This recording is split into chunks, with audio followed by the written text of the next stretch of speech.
Welcome to the world of Jonathan Swift, where things are never quite what they seem. In this discussion, we'll address Gulliver's Travels, Swift's magnum opus, as well as A Modest Proposal, both satiric works that are landmarks of this form, satire, and, interestingly, at least with Gulliver's Travels, monuments of the novel. However, these are both texts that take on the form that it seems to be addressing and attack them, sometimes savagely. Swift was an Irish-English politician and clergyman in Irish and English circles of the early 18th century. He is opposed to the kind of early novels that Daniel Defoe was writing, as well as the travel literature that Robinson Crusoe, our next reading by Daniel Defoe, was modeled on. In our exploration of these texts, we'll want to talk about fictionality, enlightenment, and language. First off, fictionality. As Michael Seidel makes clear, the real target of the satire in Gulliver's Travels is not only the political ambitions of the elite and the powerful, the kind of human pretensions that Swift wants to utterly savage. As Seidel makes clear in his eloquent argument, the joke is not only on British culture, British life, but also on British letters, meaning literature.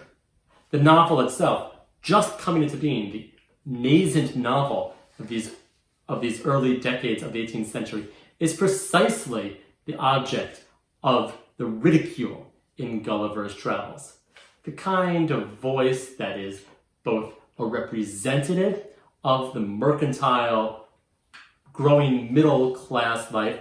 Remember that Gulliver himself is a surgeon, that the novel seems to celebrate, the novel seems to articulate and speak for.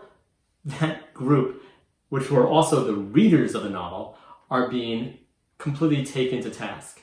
The kind of mercantile, progressivist, and indeed self-inventing society that the novel seems disposed as the novel is designed to speak to and for, is an object of contempt and derision in Swift's language, in Swift's own work. And so this is an early novel, a canonical text and monument in the development of the novel that attacks the very form that it seems to be. It's saying, do you really believe this? It's trying to do everything it can to obscure its fictionality. It poses as a text written by some real Lemuel Gulliver, Lemuel name from the end of Proverbs, Mishle, Gulliver sounding a lot like gullible, and taking this text and saying this voice, which is constantly trying to convince you of its veracity, is doing nothing but lying from the start. And in fact, if you believe this voice, you might be in the same kind of lunacy, the same kind of absurd and mad hoax that perhaps Gulliver himself has been led to believe. Second, the question of enlightenment. This is most clear in Gulliver's Travels to Laputa as well as to the Winhams, these very rational societies that are either, in the first case, utterly absurd and incompetent, or in the latter case, completely myopic and blind to their own pretensions. The kind of experiments where words can just be created out of a machine, where complete abstract thought and debates animate the entire society, lead to a kind of erosion of the civilization, completely divorced from any experience, where everything is impractical and perhaps even absurd, completely ridiculous. Here, Swift is quite obviously making fun of the Enlightenment debate that still was taking shape at his time after several decades of Enlightenment and scientific pursuit and enterprise, and making fun of the kind of academic circles that he was familiar with from his time in London, if not back in Dublin. Finally, the aspect of language. These texts take you in. They are so consummately written that you don't realize you're reading some kind of new language itself. All the foreign words in Gulliver's Travels, all the details and numbers in A Modest Proposal, make you assume that these are, in fact, real records of experience, of something that you might not know, but a superior mind can fully grasp. Oh, I don't understand. I don't follow these figures in A Modest Proposal. Or I don't understand these words, but the person speaking them is so fluent in them, perhaps I ought to know them. That language can lead not to a kind of elucidation and indeed enlightenment, but to a kind of canard, as Michael Seidel says, to a kind of ruse, a falsehood, the very word that does not exist in the ultra-rational language of the Winhams, a word itself that really can't be pronounced but sounds an awful lot like humans, whereas we are taken to be, humans are taken to be yahoos, a kind of primitive human.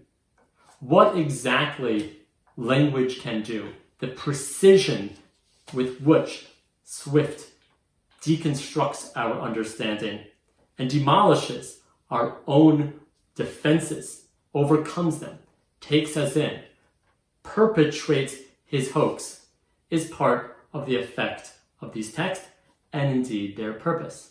I can make you think anything. And often what he's making you think is very ironic, which is to say, it is the opposite of the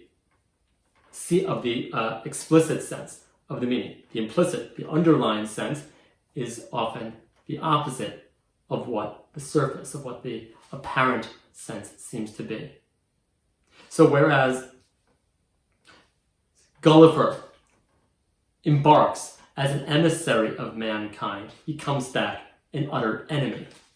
He is the sailor who can't maintain command of his ship, whose every voyage ends in disaster. Of course, he's rescued almost every time. And the chronicler, who may either not have gone anywhere, and perhaps is giving us the recordings of his raving mind, or the chronicler who doesn't want to speak to anyone, whose obsession with truth seems completely riven with falsehood and far-fetched tales.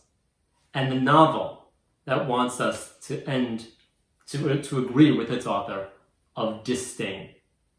Similarly, in Modest Proposal, where the address to other similar, like-minded elites looking for the solution really has them, those like-minded elites, those looking for solutions, the other, that is to say, the other English rulers, colonialists of Ireland, as its target. So texts that constantly are subverting their own purpose, that are attacking the form that they seem to be, and canonical works of fiction that seem to oppose, that, or at least in Gulliver's Travels, a canonical work of fiction that seemingly opposes the very premise of that discourse and form. We'll read more about the novel and the rise of the novel in these early years of the 18th century in our next talk about Daniel Defoe's Robinson Crusoe.